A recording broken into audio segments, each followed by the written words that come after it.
पण आमचो एक ल्हानसो पक्ष इल्लोसो ह्या व्हडल्या दर्यान आमी ल्हान, पण आमचोच पक्ष सोपोवपाचो जी भाशण जे उलयलें हद्दपार करा म्हणून आमकां सांगिचें दिसता की हो गोंयांतलो पक्ष, ह्या गोंयांतल्या मातयेंतलो पक्ष असो खुबश्यो वावटड्यो येयल्यो, खूब खेपो पक्षाचेर मोठे मोठे आघात जाले, पण हो पक्ष तसोच उरलो.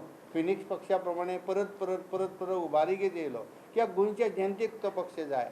पण आज जे हे मोगोला हद्दपार करा म्हणटा तें आमच्या कार्यकर्त्यांक हितचिंतकांक आवडोंक ना.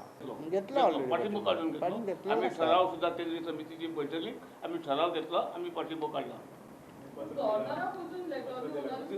ना तें प्रोसिजरान जातलें न्ही. शेवटी आतां हे सारकें आसा सगळे इलेक्शना कडेन हांगा तें आसल्या कारणान ताचो प्रोसिजरल तें तो प्रोसिजर पूण आमी आमचें काम केलें करपाचें केलें. मुख्यमंत्री माननीय आमचो प्रमोद सावंत यांनी सुद्धा एक स्टेटमेंट केलो की मोगो पक्ष काँग्रेसीक विकलो. ज्या ज्या वेळार तुमकां मोगो पक्षान जेन्ना पाठिंबो दिलो सरकाराक तेन्ना मोगो पक्ष बरो